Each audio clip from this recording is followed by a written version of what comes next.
मेरे प्यारे बच्चों, क्या हाल चाल। उम्मीद करते बड़े अच्छे होंगे, स्वस्थ होंगे, मस्त होंगे और बढ़िया से स्टडी कर रहे होंगे। मेरे प्यारे बच्चों, हम लोग फिर से आ गए हैं वोकैब्स याद करने के लिए और आज हमारा 52वां दिन है और हम लोग 90 डेज चैलेंज पर है। मेरे प्यारे बच्चों, अगर आप अंग्रेजी बोलना चाहते हैं, लिखना चाहते हैं, पढ़ना चाहते हैं तो आपको वोकैब्स वाला सीरीज जरूर देखना चाहिए, ताकि जो है आपको कोई भी चीज ट्रांसलेट करने में दिक्कत ना हो और आप आसानी से अंग्रेजी को समझ सको। इसलिए मैंने प्रयास किया है कि आपका वर्ड पावर को बढ़ाया जाए, इसीलिए मैंने 90 डेज चैलेंज लिया हुआ है। अगर आप चैनल पे नए हैं तो चैनल को सब्सक्राइब कर दीजिए, बेल वाले आइकन को प्रेस कर दीजिए।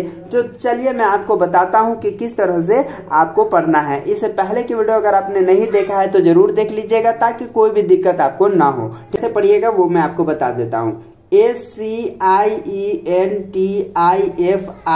तो इसको क्या बोलते हैं? साइंटिफिक। ठीक है, साइंटिफिक के मतलब क्या होता है? वैज्ञानिक होता है। ठीक है, साइंटिफिक के मतलब क्या होगा? वैज्ञानिक। तो इसको बोलेंगे साइंटिफिक। ठीक है, उसके बाद आगे बढ़ते हैं। यहाँ पे अगला है DEPRESSION, इसको बोलते हैं डिप्रेशन। ठीक है, डिप्रेशन के मतलब क्या होता है? दबाव होता है। ठीक है, डिप्रेशन के मतलब क्या होगा? दबाव होगा। उसके बाद अगला देखेगा BEHAVIOUR, इसको बोलते हैं बिहेवियर। ठीक है, बिहेवियर के मतलब क्या होता है? व्यवहार होता है। ठीक है, तो बिहेवियर के मतलब क्या होता है? व्यवहार होता है। उसके बाद अगला देखेंगे यहाँ पे। ठीक है, EXPERIMENT, इसको बोलते हैं एक्सपेरिमेंट। ठीक है, क्या पढ़िएगा? एक्सपेरिमेंट। एक्सपेरिमेंट के मतलब क्या होता है? प्रयोग होता है। ठीक है, तो एक्सपेरिमेंट के मतलब क्या होगा? प्रयोग होगा। EXPERIMENT।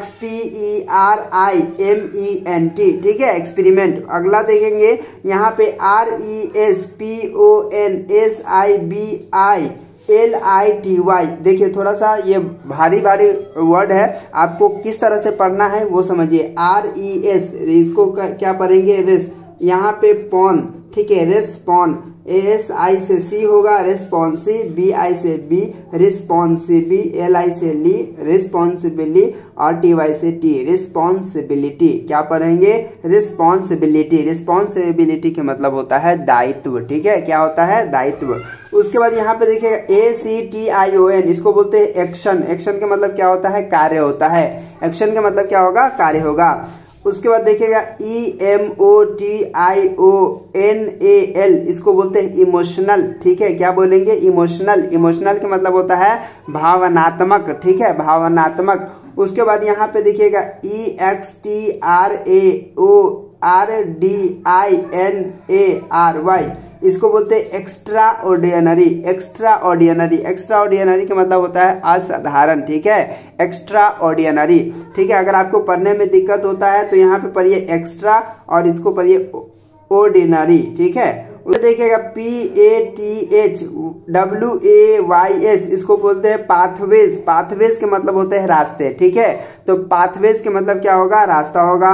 INVOLVE, इसको बोलते हैं इन्वॉल्व। इन्वॉल्व के मतलब होता है शामिल। इन्वॉल्व के मतलब क्या होता है? शामिल होता है। ठीक है, उसके बाद अगला है TRUST, इसको बोलते हैं ट्रस्ट। ट्रस्ट के मतलब क्या होता है? विश्वास। ट्रस्ट के मतलब क्या होता है? विश्वास होता है। एक बार मैं फिर से पढ़ा देता हूं ताकि आपको कोई भी दिक्कत ना हो और आप आसानी से पढ़ सको। देखिए, इसको बोलेंगे साइंटिफिक। साइंटिफिक के मतलब वैज्ञानिक होता है। डिप्रेशन के मतलब दबाव होता है। बिहेवियर के मतलब व्यवहार होता है। एक्सपेरिमेंट के मतलब प्रयोग होता है। रिस्पॉन्सिबिलिटी। ठीक है, यहाँ पे देखिएगा इसको क्या बोलेंगे? रिस्पॉन्सिबिलिटी माने दायित्व होता है।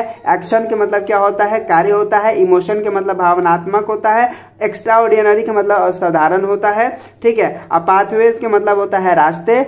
और उसके बाद इन्वॉल्व के मतलब होता है शामिल और ट्रस्ट के मतलब होता है विश्वास। तो उम्मीद करता हूँ कि आज का वीडियो आपको समझ में आ गया होगा। तो चलिए फिर मिलते हैं आपसे एक नए वीडियो में, तब तक के लिए बाय।